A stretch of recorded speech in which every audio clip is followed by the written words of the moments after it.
오늘 로마서 말씀 6장의 말씀을 가지고 함께 여러분과 함께 교제하고 또 하나님의 뜻이 무엇인지를 알아가고자 합니다.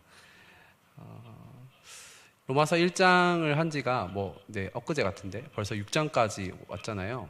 거의 반 정도 이제 온 것 같아요. 이 6장까지 왔는데 한번 리뷰 아닌 리뷰를 해드리자면은 로마서 1장과 2장은 유대인이나 헬라인이나 믿는 사람이나 믿지 않는 사람이나 모두 다 죄인으로서 하나님의 심판에 자유로울 수 없다라는 내용이 적혀져 있었고, 그리고 로마서 3장에는 인간의 행위가 아니라 하나님의 의, 예수 그리스도의 십자가에서 흘리신 피와 죽음으로 말미암아 죄악된 우리를 하나님께서 일방적으로 속량하시고 화목제물로 세우셨다. 그리고 부활의 삶으로 우리를 일방적으로 인도하셨다라는 내용이 로마서 3장입니다. 그리고 로마서 4장에는 그 칭의에 대한 구체적인 스토리, 서사, 내러티브라고 할 수 있는 창세기 아브라함의 스토리를 예로 들면서 바울이 로마 교인들에게 설명하고 있습니다. 마지막으로 지난 시간 5장에 그 칭의받은 사람들의 현실, 환난은 인내를, 인내는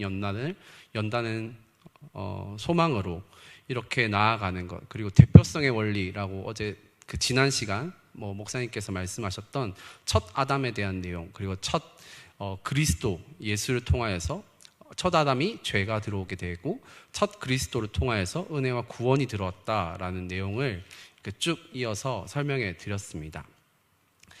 그렇다면 이 칭의받은 사람이 이 땅에서 살아갈 때에 우리의 삶은 녹록지 않잖아요. 이러한 녹록지 않은 삶에서 성화의 삶에 대한 내용이 오늘 6장의 1절부터 시작하고 8장까지의 내용, 3장에 걸쳐서 우리의 삶에 대한 현실적인 부분들을 얘기하고 있고요.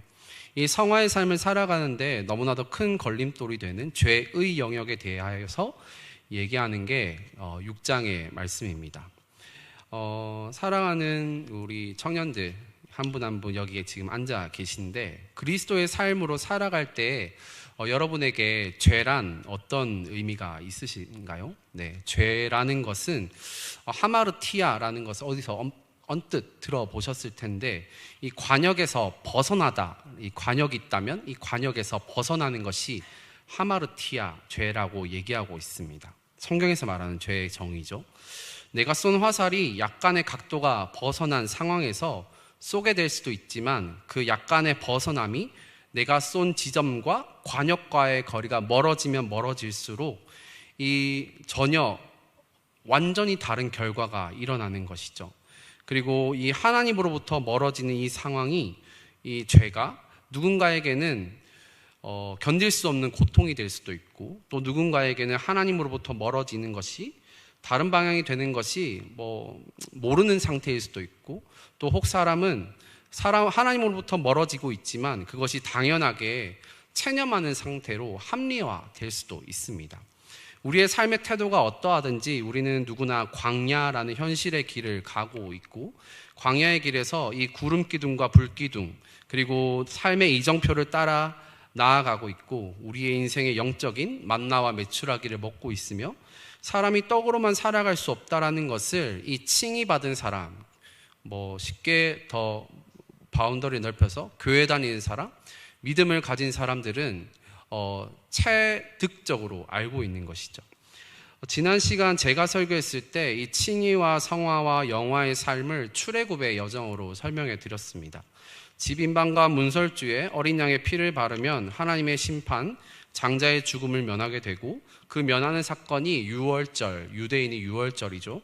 또한 하나님께서 일방적으로 모세를 통하여 홍해를 건너가게 하시고, 그 사건이 칭의라고 말씀드렸습니다. 그리고 그 믿음의 발걸음을 띈 사건을 계기로 이스라엘 백성들은 40년의 광야 생활을 하게 됩니다. 때로는 이 이스라엘 백성들이 애굽으로 돌아가고 싶고 다시 유턴하고 싶지만 하나님의 불기둥과 구름기둥을 따라 살아가는 삶이 성화의 삶이라고 할 수가 있습니다. 그리고 마지막 이 요단강을 건너는 기적을 통하여 가나안 땅에, 이 젖과 꿀이 흐르는 가나안 땅에 들어가는 사건이 마지막 영화의 사건, 삶입니다. 우리는 이 땅에서 성화의 삶을 살아가고 있죠. 그 삶을 원하던 원하지 않던 삶은 이론이나 상상이 아닌 실전이고 현실이며 수많은 선택의 갈림길의 연속입니다. 이 선택은 하나님께서 우리에게 자유의지라는 것을 주셔서 죄를 선택할 수도 있고 의를 선택할 수도 있습니다. 더불어 나 개인의 선택뿐만이 아닌 이 땅에서 하나님께서 예정해 놓으신 그 길을 따라 내가 죄의 영향력 안에 머물 수도 있고 성령님의 영향력 안에 머물 수도 있죠. 이 땅에서의 삶은 그래서 어떤 영향력의 아래에 있느냐의 삶이기도 합니다. 때로는 뒤로 돌아보고 싶고 또 내가 가는 이 삶의 방향과 선택이 맞는지 종종 모를 때가 있겠죠. 그래서 어떨 때는 내가 그리스도인이고 교회를 다니고 있는데 내가 그리스도인답게 살아가고 있는지 의심스럽거나 회의가 들 때도 있습니다. 저만 그런 건 아니겠죠? 네, 그래서 때로는 그리스도인의 삶을 살아갈 때 어떤 선택을 하고 어떤 방향을 나아갈지 헷갈리고 어려울 때도 참 많이 있는 것 같아요.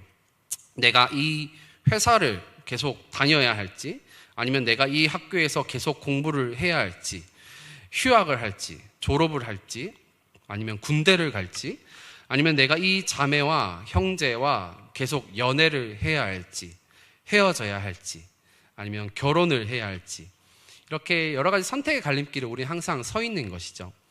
우리가 교회를 다니는 그리스도인으로서 우리의 종착지는 가나안 땅까지 가야 할 영화의 삶인데 우리는 기계가 아니지 않습니까? 하나님께서 창조하신 전 인격을 가진 사람입니다.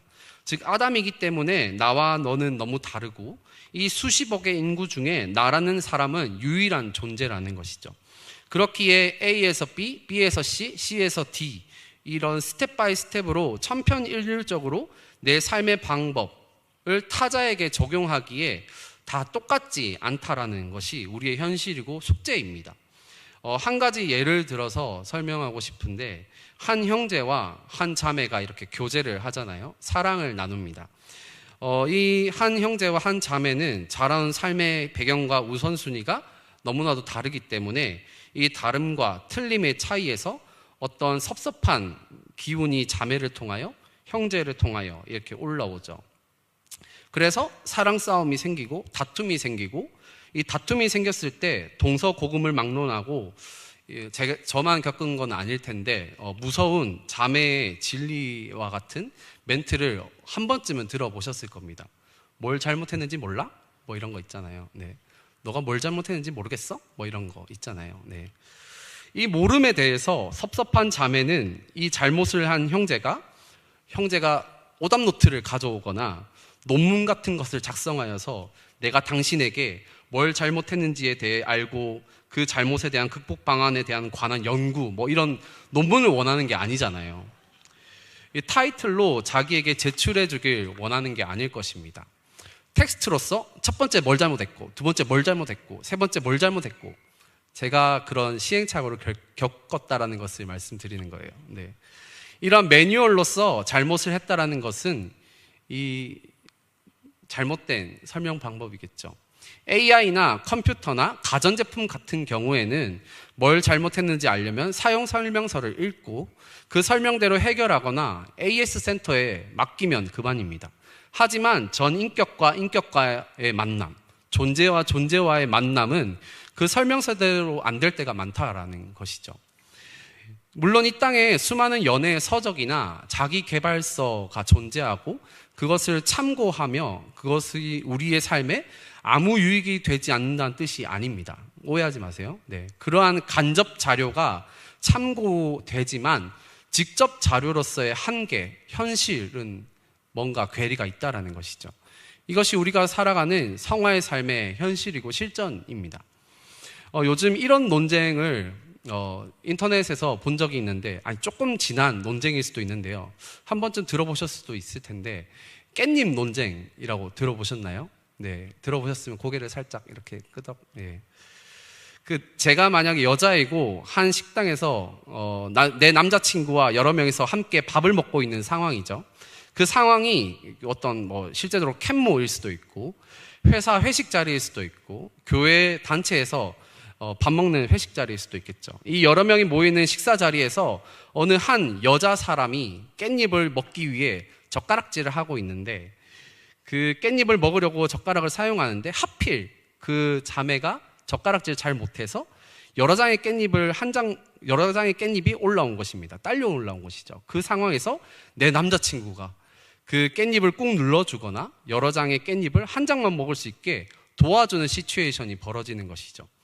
여러분은 이 광야의 길을 살아갈 동안에 맞지 않을 수가 없겠죠. 네, 그리스도인으로서 어떤 남자친구, 어떤 여자친구로서 이러한 상황을 용납하고 인정하실 수가 있을까요? 이 깻잎 논쟁에 더 나아가서 이 깻잎 논쟁이 10단계가 있더라고요. 뭐 이게 된다 안 된다를 차원을 넘어서서 이게 단계가 있는데 한번 어느 정도까지 가능할지를 한번 자신에게 대입해 보시면 좋을 것 같아요. 첫 번째, 인사하기. 두 번째, 물 반찬 세팅해 주기. 세 번째, 반찬 밀어주기. 네 번째, 깻잎 떼어주기. 4단계가 깻잎 떼어주기래요. 그리고 5단계가 새우, 생선 발라주기. 이게 뭐 손으로 이렇게 발라줘서 여자친구가 아니죠. 여자 사람한테 어떠신가요? 네. 6단계가 귤 까주기. 도레도리 하시는 분들이 많아지시는데 7단계가 박하사탕 먹여주기. 너무 극단적인가요? 극단적인 예를 들어 죄송합니다. 적혀져 있는 거 그냥 들고 온 거예요. 네. 8단계가 신발 정리해주기. 9단계가 패딩 지퍼 올려주기. 손이 없나? 왜 다른 사람한테 패딩 지퍼를 뭔가를 들고 있었겠죠? 들고 있었을 때 이렇게 패딩 지퍼 좀 올려주겠어? 이렇게요. 10단계가 신발끈 무릎 꿇고 묶어주기. 네. 이제 미친 XX인가요? 네. 어쨌든 이런 단계가 있다고 하더라고요. 우스갯소리일 수도 있지만 그리스도인의 성화의 삶은 이렇게 현실과 전혀 괴리되어 있지 않습니다. 여러분의 삶에 있어서 이 논쟁으로 질투와 분쟁이 분명히 그리스도의 교제 안에서 일어날 수 있으며 어디 부분까지 참아주거나 인정하실 수 있을지 우리는 각자의 그 단계가 있는 것이죠. 하나님께서 5단계 새우 생선 발라주기까지 허락하여라 이렇게 말씀하시면 너무 좋겠지만 성경에서는 이 논쟁에 있어서 어디까지 가능합니다. 참고하세요. 라고 절대 얘기하고 있지 않는 게 우리의 현실이죠. 그리스도인의 삶의 수단과 목적을 조금 분리하실 필요가 있어요. 우리의 삶의 수단, 연애의 수단, 각자의 연애의 방법이 있잖아요. 이 수단이 여러 가지일 수가 있는데 저 위에서 10단계 행위가 누군가를 생명의 길로 인도할 수 있는 통로가 될 수 있다면 성경 속에 바울의 고백이 참고가 될 것입니다. 고린도 전서 10장 23절, 24절이 있는데 모든 것이 가하나 모든 것이 유익한 것이 아니요 모든 것이 가하나 모든 것이 덕을 세우는 것이 아니니 누구든지 자기 유익을 구하지 말고 남의 유익을 구하라 라고 되어 있어요. 목적이 유익이라는 것이죠. 나의 유익이 아닌 남의 유익. 그리고 나의 유익과 변호를 위하여서 저에게 논쟁이 되는 여러 가지 물음을 청년들이 혹시 던지는 경우가 많이 있었는데 술을 마셔도 되나요? 담배를 피워도 되나요? 어느 정도 전자담배는 되나요? 이러한 정답은 여러분들이 다 가지고 있으세요. 자기의 유익을 위하여, 변호하기 위하여 이러한 질문을 하실 수도 있죠. 그런데 하지 마시고 남의 유익을 위하여 내가 할 수 없는 것을 할 수 있는 형제 자매님들 되시기 바랍니다. 그래서 이 수단은 어디에나 상대적일 수가 있는 것이죠. 그렇다면 그리스도인으로서의 성화의 삶을 살아갈 때 목적은 무엇일까요? 바울의 삶의 목적은 절대적이었습니다. 고린도전서 9장의 말씀인데 한번 성경책 가지고 계시면 찾아보실까요? 제가 방송실에 미리 이 말씀을 넘기지 않아가지고 화면에는 안 나올 건데 고린도전서 9장의 말씀입니다. 조금 길 수도 있는데 고린도전서 9장 18절에서 23절까지의 말씀인데요. 네, 나오네요. 네. 한번 다 같이 읽어보겠습니다. 시작. 그런즉 내 상이 무엇이냐? 내가 복음을 전할 때 값없이 전하고 복음으로 말미암아 내게 있는 권리를 다 쓰지 아니하는 이것이로다. 내가 모든 사람에게서 자유로우나 스스로 모든 사람에게 종이 된 것은 더 많은 사람을 얻고자 함이라. 유대인들에게 내가 유대인과 같이 된 것은 유대인들을 얻고자 함이요 율법 아래에 있는 자들에게는 내가 율법 아래에 있지 아니하나 율법 아래에 있는 자 같이 된 것은 율법 아래에 있는 자들을 얻고자 함이요 율법 없는 자에게는 내가 하나님께는 율법 없는 자가 아니요 도리어 그리스도의 율법 아래에 있는 자이나 율법 없는 자와 같이 된 것은 율법 없는 자들을 얻고자 함이라. 약한 자들을 얻고자 함이요 내가 여러 사람에게 여러 모습이 된 것은 내가 복음을 위하여 모든 것을 행함은 복음에 참여하고자 함이라. 아멘. 바울의 관점은 나에게 있는 것이 아니라 오늘 말씀에 보시면 몇 사람이라도 구원하고자 하는 하나님께 초점이 맞춰져 있다는 것입니다.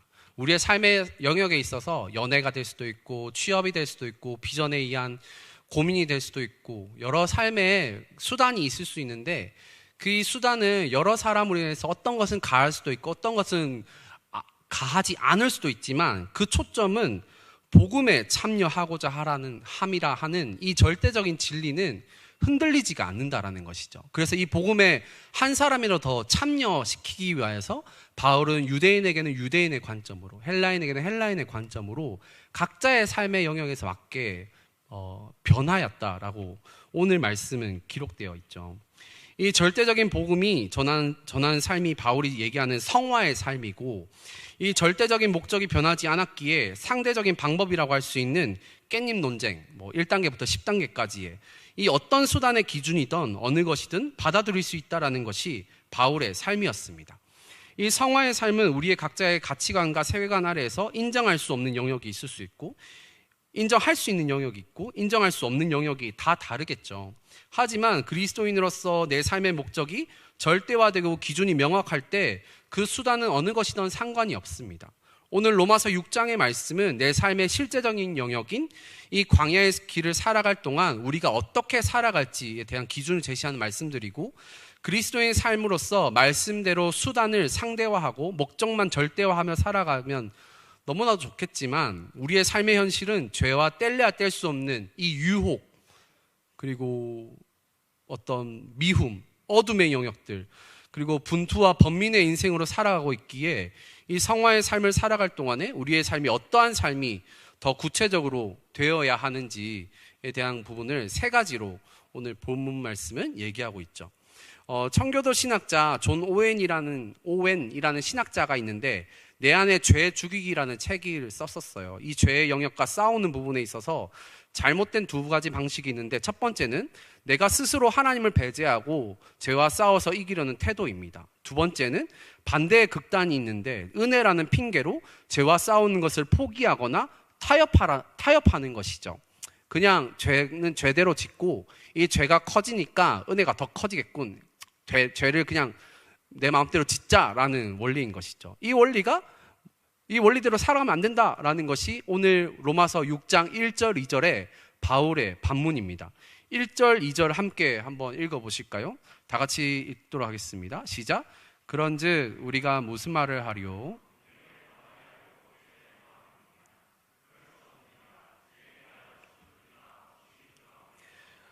은혜를 더 많이 받으려고 죄를 더 많이 지으려고 하는, 죄를 더 합리화하려는, 타협하려는 사람들이 있었는가 보죠. 네, 그래서 그러한 사람들에게 바울이 질책하는 내용입니다. 그러면서 2절에서 죄에 대하여 그 가운데 살 수 있겠는가? 라고 바울이 지금 되묻고 있습니다.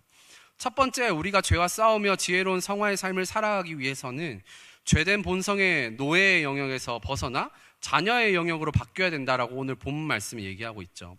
출애굽 백성들은 계속된 옛 자아와 광야에서 싸웠습니다. 광야에서의 만나와 메추라기를 먹으면서 맨날 이 만나 메추라기 지겨워 죽겠네라고 얘기하면서 불평하면서 애굽에 그 만났던 그 고기들을 그리워하면서 불평했던 것이죠. 더 이상 죄된 옛 본성, 노예 근성대로 살아갈 것이 아니라 자녀의 본성대로 살아가는 것이 모세의 외침이었고 바울의 외침이었습니다. 자녀의 본성대로 살아간다는 것은 무엇은 뜻일까요?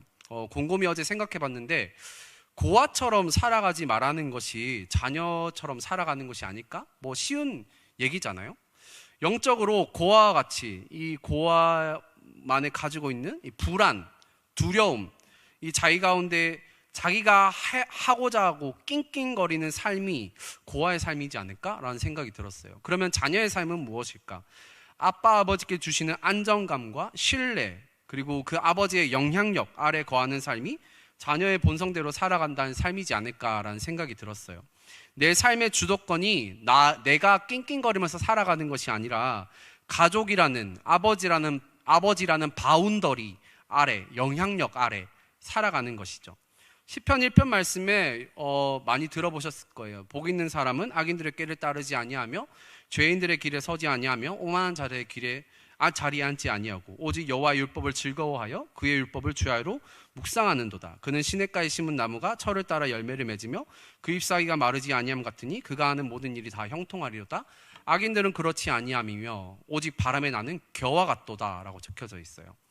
악인들, 죄인들, 노예의 삶을 살아가는 사람들에게는 바람에 나는 겨와 같다, 이렇게 흔들리는 안정감이 없는 불안한 겨와 같다라고 얘기하고 있는 것이죠. 수단을 절대화하고 내가 하는 것을 통하여 상대방이 못하게 하는 것이 정죄하는 삶이죠.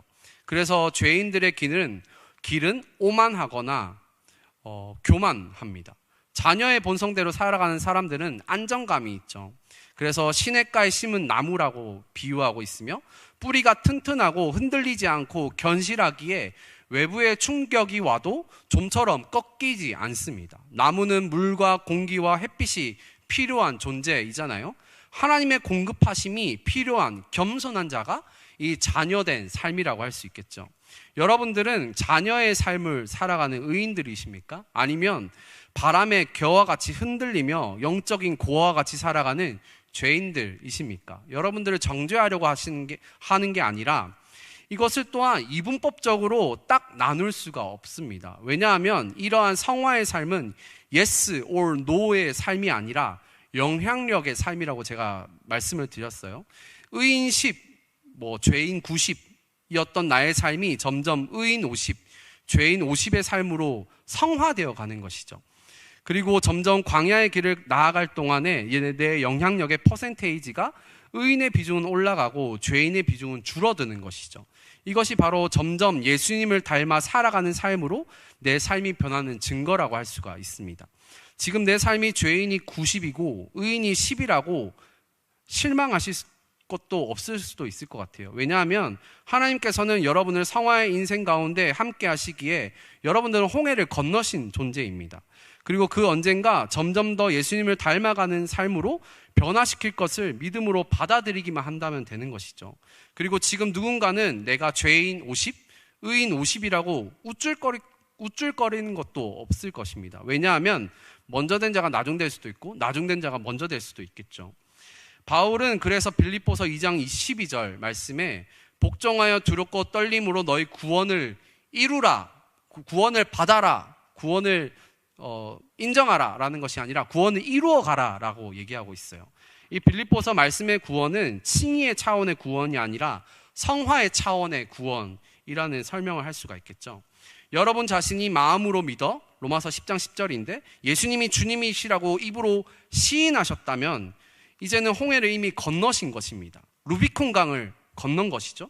다시 돌아갈 수 없습니다. 이제는 애굽의 정죄와 죄의 노예의 삶은 끝이 난 것이죠. 법적으로 신분이 변하였습니다. 미국에서 한국으로 인천공항을 통해서 들어온 것이죠. 하나님께서 이전 것은 지나갔으니 보라 새롭게 되었다라고 말씀하시고 새로운 자녀의 삶의 원리로 여러분과 저를 초대하신 것입니다. 이 초대의 삶으로 나아가는 여정이 성화의 삶인 것이죠. 두 번째로 죄와 싸우는 성화의 삶은 그리스도와 연합하는 삶이라고 이 로마서 바울은 얘기하고 있어요. 5절 말씀 함께 읽어보실까요? 네, 5절 말씀 읽겠습니다. 시작. 만일 우리가 그의 죽으심과 같은 모양으로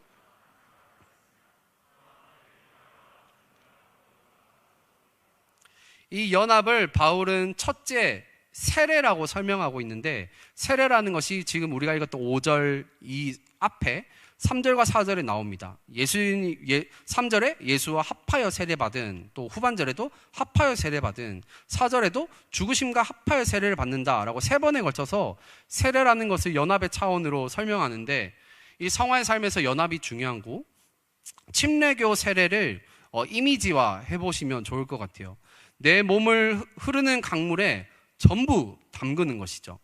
100% 담그는 것이고, 그 강물에 담근다라는 것은 내 옛 자아를 저 흘러가는 강물이 올라가진 않잖아요. 무조건 바다로 내려갈 수밖에 없습니다. 위에서부터 아래로 흘러 내려가는, 바다로 나갈 수밖에 없는 것이 강물인데, 그 강물에 내 옛 자아를 흘려 떠내 보낸다라는 것이죠. 상징적인 선언이고 선포이며 행위입니다. 또 내 몸을 흐르는 강물에 전부 담근다라는 것은 내가 죽었다, 내가 숨 쉴 수 없는 것이 되었다, 이 자체를 물속에서 죽음으로 경험하고 물 밖으로 올라와서 다시 살아났다라는 상징적인 행위입니다. 사랑하는 청년 여러분, 여러분이 물속에 잠기셨습니까? 이 완전한 죽음을 경험하는 것이 세례라고 얘기하고 있어요. 내 개인의 삶이 이러한 전적인 죽음이 없다면 완전한 부활도 없습니다. 칼뱅은 이런 것을 전적 타락의 상태라고 얘기하죠.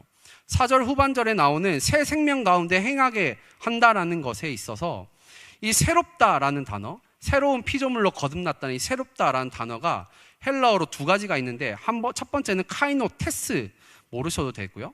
이 카이노테스라는 단어는 완전히 새롭게 되다, 이게 대체 불가능한, 재창조되었다라는 존재의 의미의 카이노테스입니다. 이전의 삶과는 완전히 다른 버전이라는 것이죠. 그래서 요한복음 3장에 니고데모는 이 거듭남, 새롭게 재창조된, 새롭게 태어나는 것에 있어서 질문을 예수님께 하죠.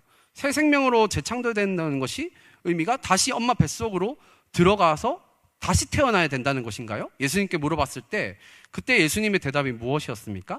사람이 물과 성령으로 나지 아니하면 하나님의 나라에 들어갈 수 없다라고 얘기하고 있죠. 물과 성령으로 다시 세례를 태어날 때를 얘기하고 있습니다. 이렇게 카이노테스는 대체 불가능한 새로움인데, 에베소서 4장 24절에 하나님을 따라 의와 진리와 거룩함으로 지으심을 받은 새 사람을 입으라 라고 할 때 이 새 사람이 바로 카이노테스입니다. 우리가 어떤 거 하지 말아야 돼, 어떤 거 죄지지 말아야 돼 라고 얘기하는 수단의 차원을 넘어서서 이 새 생명 가운데 행한다라는 것은 새로운 삶의 행동과 새로운 삶의 선택까지를 의미하는 것입니다. 그래서 내 인생의 목적이 이전의 옛 자아적인 노예적인 선택을 하는 것이 아니라 그리스도와 연합함으로 말미암아 새로운 옛 자아는 다 떠나보내고 새로운 차원으로 예수님께서 원하시는 행동과 예수님께서 원하시는 선택을 한다라는 것이 성화의 삶이라는 것이죠. 갈라디아서 2장 20절에 이 말씀을 여러분의 마음판에 꼭 새기시면 좋을 것 같아요. 내가 그리스도와 함께 십자가에 못 박혔나니 그런즉 이제는 내가 사는 것이 아니요 오직 내 안에 그리스도께서 사시는 것이라. 이제 내가 육체 가운데 사는 것은 나를 사랑하사 나를 위하여 자기 자신을 버리신 하나님의 아들을 믿는 믿음 안에서 사는 것이라 라고 바울이 절절히 얘기하고 있어요. 나를 사랑하사 나를 위하여 자기 자신을 버리신, 이 버리셨다라는 것을 믿음으로 고백할 때 우리는 은혜라는 것을 고백할 수가 있는 것이죠. 내 힘으로 5절과 같은 예수님과 같은 모양대로 죽을 수도 없고 예수님과 같은 모양으로 절대 우리는 십자가의 형틀에 매달릴 수 없는 것이죠. 가능하십니까? 내 힘으로는 할 수 없지만 성령님의 도우심과 능력으로는 이와 같이 할 수가 있습니다. 그래서 성화의 삶은 내 힘과 내 능력이 아니라 성령님께서 이끄시고 도와주시는 삶이 성화의 삶이라고 할 수 있겠죠. 좀 더 나은 삶, 좀 더 도덕적으로 순결한 삶을 위해서 기도하는 것이 아니라 예수님과 함께 죽으심으로 완전히 나의 욕망과 욕구, 원함을 십자가에 같이 목을 박아버리고 다시 예수님과 함께 부활하는 삶, 이 삶이 죄를 죽이고 성화의 삶으로 살아갈 수 있는 유일한 길이라고 주님께 기도하시기 바랍니다. 그래서 기도하는 것이죠. 내가 할 수 없음을 인정하고 주님께 도움을 요청하는 것, 그것이 바로 기도입니다. 돌아오는 목요일에 야곱 바울 공동체와 함께 연합 기도회가 있는데요, 꼭 나오시기 바라요.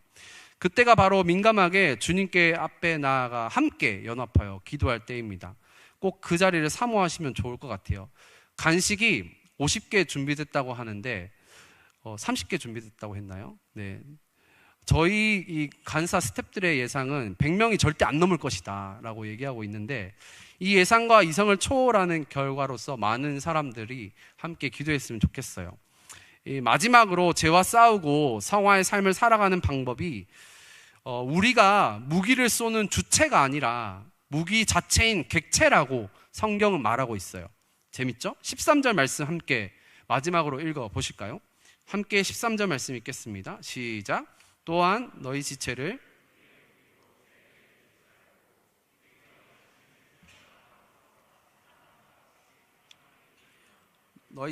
의의 무기로 하나님께 드리라. 여러분, 무엇으로 하나님께 드리겠습니까? 오늘 어제 성경 공부를 했고, 리더십들이랑요. 오늘 목자 모임할 때 성경 공부 책자에도 나오는 동사 3개에 대한 질문이 있는데, 그리고 아는 것 9절에, 그리고 11절에 여기는 것, 생각하는 것, 그리고 마지막에 드리는 것. 우리가 나아갈 성화의 삶이 있는데 그 삶을 어떠한 나의 몸을, 나의 지체를 드리라라고 얘기하고 있는데 바로 의의 무기로 하나님께 드리라라고 얘기합니다. 우리는 총 쏘는 사람이 아니라 총이라는 것이죠. 그리고 이 관점을 사랑의 관점, 연애의 관점, 결혼의 관점으로 볼 수도 있을 것 같은데, 결혼이라는 것, 연애라는 것, 사랑이라는 것을 어제 이 말씀 묵상하면서 총과 탄창이 만나는 것이 아닐까라는 생각이 들었어요. 탄창이 있는다고 해서 총을 쏠 수 없는 거잖아요. 그리고 총만 있는다고 해서 총알이 없다라면은 총을 쏠 수도 없어요. 내가 총이 되고 내가 탄창이 될 때 하나님께서 총 되는 나와 탄창이 되는 그녀를 만나 끼우게 하시고 한 몸을 이루게 하시는 것이 사랑의 총알이 발사되는 것이 아닐까라는 생각이 어제 들었어요. 임승민 목사님이라고 있는데 3권의 시리즈의 책을 쓰셨어요. 기록하실 수 있으면 기록하시고, 이 책을 연애를 하기 원하신다면, 결혼을 하기 원하신다면, 사랑을 하기 원하신다면 꼭 읽어보셔도 좋은 책일 것 같아요. 사랑을 말하다, 연애를 말하다, 결혼을 말하다 라는 책인데, 읽어보실 수도 있을 텐데, 연애를 말하다 라는 책에서 이러한 단락이 있습니다. 그대로 읽어드릴게요. 많은 청년들이 신앙과 상관없이 연애를 합니다. 대개는 영화나 TV나 유튜브와 같은 대중문화에서 연애를 배우죠. 그렇기에 많은 청춘 남녀들이 낭만이라는 감정을 가장 중요한 것으로 여깁니다. 하지만 결혼이 얼마나 중요한지를 아는 사람은 연애 자체가 일종의 신앙 활동임을 깨닫습니다. 결혼을 통해 하나님께 영광을 드리고, 자녀를 통해 구속의 역사가 전개되며 배우자를 통해 거룩하게 되어가는 것이 결혼의 목적이라면 연애가 얼마나 거룩한 활동이겠습니까? 연애는 그 자체로 경건한 활동이기 때문에 신앙적인 테두리 안에서 연애를 배워가야 합니다 라고 적혀져 있어요. 중략하고, 연애하는 그리스도인은 이것을 잘 알고 연습해야 합니다. 연애를 그리스도인이 하는 것이 아니라 그리스도인이, 이렇게 볼드 처리해서 진하게 돼 있어요. 그리스도인이 연애를 하는 것입니다. 강조점을 연애에 둘지 아니면 그리스도인에 둘지를 명확히 해야 한다는 것이죠. 강조점을 연애에 둔다면 그리스도인이라는 것은 그저 타이틀이 되는 것이죠. 연애 속으로 삶의 모든 것이 빨려 들어가게 돼 있습니다. 사랑이라는 것은 엄청난 에너지가 있잖아요. 그래서 그 연애라는 감정을 통해서 시야가 좁아지고 그 사람만 보여지는 것이죠. 연애라는 기준으로 감정과 생각과 행동이 재편되어진다라고 얘기하고 있고, 반면에 강조점을 그리스도인에 둔다면 연애는 신앙의 통치를 받게 됩니다. 모든 연애 활동을 신앙 속에서 생각하게 되고 신앙적으로 행동하게 되며 신앙을 따라 감정을 절제라는 것을 배우게 되는 것이죠. 이 두 단락의 핵심 내용이 연애와 사랑이라는 것 자체가 그리스도인이라면 주도권이 주님께 있어야 한다라고 얘기하고 있어요.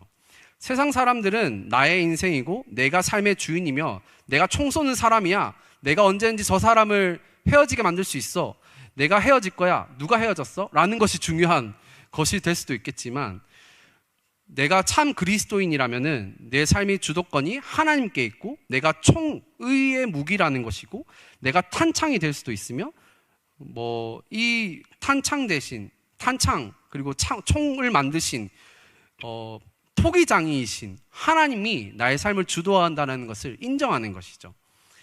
이 나를 빚어가시고 주님의 뜻 가운데 주님께서 내 삶을 주도해 가시며 총자루를 쥐고 있으시다라는 것을 인정할 때 지혜로운 그리스도인의 성화의 삶이라고 할 수가 있습니다.